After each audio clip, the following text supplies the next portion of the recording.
Hello everyone. Today discussing about a quadratic equation continuous.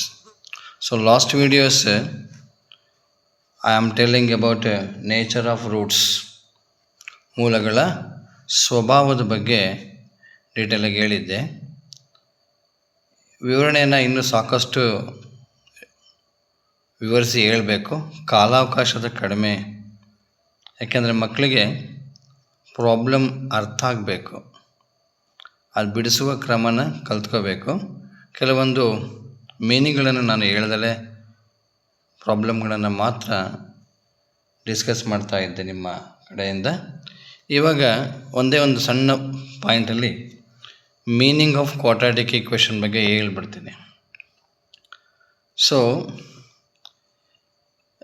Different types of ಪಾಲಿನಾಮಿಯಲ್ನ ಒಂದು ಭಾಗ ಇದು. Different types of ಪಾಲಿನಾಮಿಯಲ್ನ ಒಂದು ಭಾಗ. ಸೊ ಆ ಡಿಫ್ರೆಂಟ್ ಟೈಪ್ಸ್ ಆಫ್ ಪಾಲಿನಾಮಿಯಲ್ಲಿ A X square plus B X plus C. So this one second degree equation ಅಂತ ಕರೀತಾರೆ. ಇದಕ್ಕೆ ಎರಡನೇ ಘಾತದ ಸಮೀಕರಣ ಅಂತ ಹೇಳ್ತೇವೆ. ಈ ಎರಡನೇ ಘಾತದ ಸಮೀಕರಣದಲ್ಲಿ ಎ ಅನ್ನೋದು ಎಕ್ಸ್ ಸ್ಕ್ವೇರ್ನ ಸಹಗುಣಕ. ಈ ಎಕ್ಸ್ ಸ್ಕ್ವೇರ್ನ ಸಹಗುಣಕ ಇದೆಯಲ್ಲ, ಇದು 0ಗೆ ಸಮ ಆಗಬಾರ್ದು ಅಂತ ಇದೆ. ಇದು 0ಗೆ ಸಮ ಆಗದೇ ಇದ್ದಾಗ ಇದು ಸೆಕೆಂಡ್ ಡಿಗ್ರಿ, ಅಂದರೆ ಎರಡನೇ ಘಾತದ ಬಹುಪದೋಕ್ತಿ ಅಂತ ಕರಿತೇವೆ, ಪಾಲಿನಾಮಿಯಲ್ ಅಂತ ಹೇಳ್ತಾರೆ. ಈ ಪಾಲಿನಾಮಿಯಲ್ನ ನಾವು ಕ್ವಾಡ್ರಾಟಿಕ್ ಈಕ್ವೇಷನ್ಗೆ ತಗೋಬೇಕಾದ್ರೆ ನಾವಿಲ್ಲಿ ಏನು ಮಾಡಬೇಕು, 0ಗೆ ಸಮೀಕರಿಸಬೇಕು. ಅಂದರೆ a X square plus B X plus c is equal to 0. ಈಗ ಇದು ಪೂರ್ಣವಾಗಿ ಕ್ವಾಡ್ರಾಟಿಕ್ ಈಕ್ವೇಷನ್ ಆಗುತ್ತೆ. ಅಂದರೆ ಈ ಪಾಲಿನಾಮಿಯಲನ್ನು ಸಂಪೂರ್ಣವಾಗಿ 0ಯ ರೂಪಕ್ಕೆ 0ಗೆ ಸಮವಾಗಿ ಸಮೀಕರಣನ ಮಾಡಿಕೊಂಡಾಗ ಅದು ನಮಗೆ ಕ್ವಾಡ್ರಾಟಿಕ್ ಈಕ್ವೇಷನ್, ಅಂದರೆ ವರ್ಗ ಸಮೀಕರಣ ಅಂತ ಕರಿತೇವೆ. ಓಕೆನಾ? ಸೊ ನಾನು ನೆಕ್ಸ್ಟು ಇದರ ಮುಂದುವರೆದ ಭಾಗ ನಿನ್ನೆ ಹೇಳ್ಕೊಟ್ಟಿದ್ದೆ ಲಾಸ್ಟ್ ಕ್ಲಾಸಲ್ಲಿ. ಅದು ಹೇಳಿದ್ದೆ ಅಂದರೆ nature of the roots of the equation ಬಗ್ಗೆ ಡಿಸ್ಕಷನ್ ಮಾಡಿದ್ದೆ. ಅದ್ರ ಬಗ್ಗೆ ಇನ್ನೊಂದೆರಡು ಪ್ರಾಬ್ಲಮ್ಗಳನ್ನು ಬಿಡಿಸ್ತೇನೆ. ಈಗ ನೋಡಿ, 4ನೇ ಪ್ರಾಬ್ಲಮ್ ಅಂತ ಅಂದ್ಕೊತೀನಿ. 6x square minus X minus 2 equals 0. ನಿಮಗೆ ಕೆಲವೊಂದು ಸಂದರ್ಭ 1 ಮಾರ್ಕ್ಸಿಗೆ ಕೇಳ್ತಾನೆ ಈ ಪ್ರಶ್ನೆಯನ್ನು, ಕೆಲವೊಂದು ಸಂದರ್ಭ 2 ಮಾರ್ಕ್ಸ್ಗೂ ಕೇಳ್ತಾನೆ.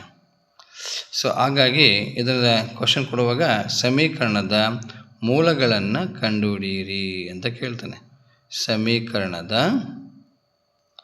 ಮೂಲಗಳನ್ನು ಕಂಡುಹಿಡಿಯಿರಿ. Find the roots of the quadratic equation, find the nature and roots of the quadratic equation ಅಂತ ಹೇಳ್ತೇವೆ. Find the nature and roots of the quadratic equation ಅಂತ ಕರಿತೇವೆ. ಅರ್ಥ ಆಯ್ತಾ? ಓಕೆ. ಸೊ ಈ ಈಕ್ವೇಷನ್ ತಗೊಳ್ಳಿ. ಇದರಲ್ಲಿ ಎಕ್ಸ್ ಸ್ಕ್ವೇರ್ನ ಸಹಗುಣಕ ಎಷ್ಟಿದೆ? 6 ಇದೆ. ಎ ಈಸ್ ಈಕ್ವಲ್ ಟು 6 ಅಂತ ಬರ್ಕೊಳ್ಳಿ. ಬಿ ಎಕ್ಸ್ನ ಸಹಗುಣಕ 1 ಇದೆ. ಅದಕ್ಕೆ ಎಡಭಾಗದಲ್ಲಿ ಚಿಹ್ನೆ ಇದೆಯಲ್ಲ, ಆ ಚಿಹ್ನೆಯನ್ನು ಕೂಡ ತಗೋಬೇಕು ನಾವು. ಬಿ ಈಸ್ ಈಕ್ವಲ್ ಟು -1 ಅಂತ. ನೆಕ್ಸ್ಟು ಇದನ್ನು ಸ್ಥಿರ ಪದ ಅಂತ ಕರೀತಾರೆ, ಕಾನ್ಸ್ಟೆಂಟ್ ಟರ್ಮ್ ಅಂತ ಹೇಳ್ತೇವೆ. ಸಿ ಅದಕ್ಕೆ ಚಿಹ್ನೆನೂ ಕೂಡ ಇದೆ, -2 ಅಂತ ತೆಗೆದುಕೊಳ್ಳಿ. ಇಲ್ಲಿ ಎ ಪಕ್ಕ ಅಂದರೆ ಎಕ್ಸ್ ಸ್ಕ್ವೇರ್ ಪಕ್ಕ, ಎಕ್ಸ್ನ ಪಕ್ಕ ಮತ್ತು ಈ ಕೊನೆಯ ಪದ, ಇವುಗಳನ್ನು ಎ ಬಿ ಸಿ ಇವನ್ನ ರಿಯಲ್ ನಂಬರ್ಸ್ ಅಂತ ಕರೀತಾರೆ. ಅದು ಮುಂದೆ ಡಿಸ್ಕಷನ್ ಮಾಡ್ತಾ ಹೋಗೋಣ. ಅದು ಡೀಟೇಲಾಗಿ ಕೆಲವೊಂದು ವಿಡಿಯೋಗಳಲ್ಲಿ ಎಲ್ಲ ವಿವರಣೆನ ಕೊಡ್ತಾ ಹೋಗ್ತೀನಿ, ನನಗೆ ಗೊತ್ತಿರೋ ಅಷ್ಟು. ಆಗ್ಬೋದಾ? ಓಕೆ, ಈಗ ಇಲ್ಲಿ ಬರೋಣ. ಈ ಮೂಲಗಳನ್ನು ಕಂಡುಹಿಡಿಯಿರಿ ಅಂದಾಗ, ಅಂದರೆ nature of the roots of the equation ಅಂತ ಕಂಡುಹಿಡಿಯಿರಿ ಅಂತ ಕೇಳಿದಾಗ ತುಂಬ ಸುಲಭ ಇದೆ, ಇದು ಅರ್ಥ ಮಾಡಿಕೊಂಡ್ರೆ ಸಾಕು. ಡಿಸ್ಕ್ರಿಮಿನೆಂಟ್ ಅಂತ ಕರಿತೇವೆ ಇದನ್ನು. D is equal to b square minus 4ac ಅಂತ ಹೇಳ್ತೇವೆ. ಈ ಬಿ ಬೆಲೆ ಎಷ್ಟಿದೆ ಈಗಲ್ಲಿ? -1 ಹೋಲ್ ಸ್ಕ್ವಯರ್ ಮೈನಸ್, ಓಕೆನಾ, ಅರ್ಥ ಆಗ್ತಿದೆಯಾ? 4, ಎ ವ್ಯಾಲ್ಯೂ 6, ಸಿ ವ್ಯಾಲ್ಯೂ -2. ನೋಡ್ಕೊಳ್ಳಿ, -1 ಸ್ಕ್ವೇರ್ ಅಂದರೆ -1 2 ಬಾರಿ ಬರೆಯೋಣ. ಆ 2 ಬಾರಿ ಬರೆದಾಗ ಮೈನಸ್ ಇಂಟು ಮೈನಸ್ ಪ್ಲಸ್ ಆಗುತ್ತೆ. 1 ಇಂಟು 1 1 ಸ್ಕ್ವೇರ್ ಆಗುತ್ತೆ. 1 ಸ್ಕ್ವೇರ್ ಅಂದರೆ ಒಂದೇನೇ ಅಂತ ಅರ್ಥ ಆಗುತ್ತೆ. ಇಲ್ಲಿ +1 ಬಂತು ನೋಡಿ. ಈಗ 1 ಇಂಟು 1 1 ಅಂತಲೇ ಆಗುತ್ತೆ. 1 ಇಂಟು 1 1 ಸ್ಕ್ವೇರ್. ಇಲ್ಲಿ ನಾವು 1 ಸ್ಕ್ವೇರ್ ಅಂದಾಗ 1 ಅಂತ ಬರ್ಕೊಳ್ಳಿ. 1 ಸ್ಕ್ವೇರ್ ಮೀನ್ಸ್ 1. 1 2 ಸಲ ಮಲ್ಟಿಪಲ್ ಮಾಡಿದಾಗಲೂ ಅದರ ವ್ಯಾಲ್ಯೂ ಒಂದೇ ಇರುತ್ತೆ ಅಂತ ಅರ್ಥ. ಆದರೆ 2ಗೆ ಆಗೋಲ್ಲ. -2 ಇಂಟು -2 4 +4 ಆಗ್ತಾಯಿದೆ ನೋಡಿರಿ ಇಲ್ಲಿ. ಕ್ಲಿಯರಾ? Okay. So 1 square 1 minus 4 2s 8. ಇಲ್ಲಿ 8 ಇಂಟು 6 ಮಾಡ್ಕೊಳ್ಳಿ. ಇಲ್ಲಾಂದರೆ 4 6s 24 minus into minus plus 24 ಆಯಿತು. 4 6 24, 24 2 48 ಆಯಿತು ನೋಡಿ. 48 ಮತ್ತು 1 ಕೂಡ್ಕೊಳ್ಳಿ, ಎಷ್ಟಾಯಿತು? 49 ಆಯಿತು. ಓಕೆನಾ? ಅರ್ಥ ಆಯ್ತಾ? ಸೊ ಈಗ ನಮಗೆ ಇಲ್ಲಿ 49 ಒಂದು ಪಾಸಿಟಿವ್ ಟರ್ಮ್ ಆಗಿದೆ. ಪಾಸಿಟಿವ್ ಟರ್ಮ್, ಕ್ಲಿಯರಾ? ಒಂದು ಧನ ಸಂಖ್ಯೆ ಇದೆ. ಅದರಿಂದ ಇದನ್ನು ನಾವು ಮೂಲಗಳು, ವಾಸ್ತವ ಮತ್ತು ಭಿನ್ನ ಅಂತ ಹೇಳ್ತೇವೆ.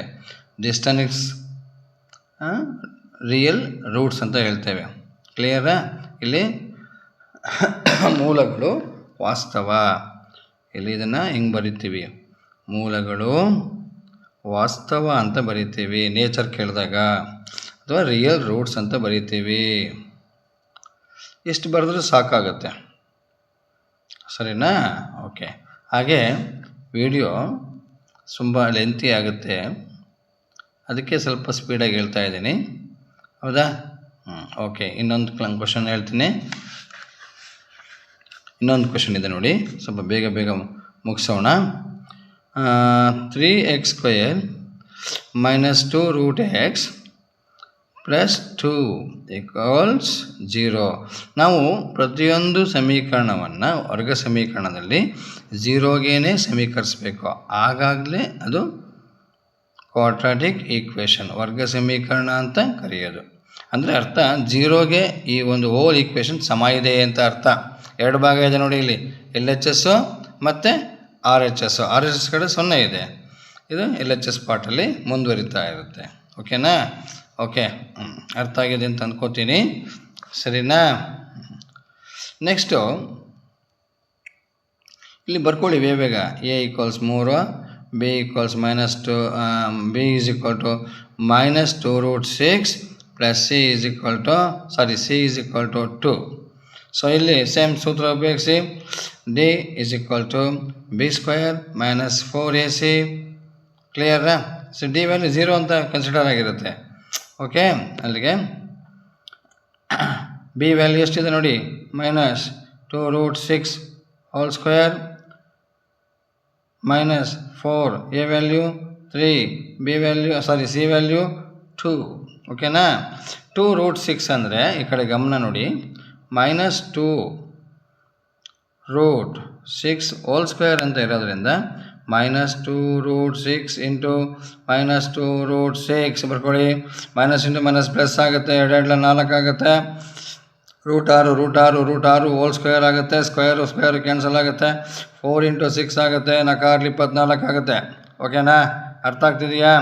ಓಕೆ, ನೆಕ್ಸ್ಟ್ ನೋಡಿ, ಇಸ್ ಈಕ್ವಲ್ ಟು ಅಲ್ಲಿಗೆ ಎಷ್ಟು ಬಂತಿದ್ದು 24 ಮೈನಸ್ 4 3 12 12 24 ನೋಡಿಕೊಳ್ಳಿ, ಅರ್ಥ ಮಾಡ್ಕೊಳ್ಳಿ.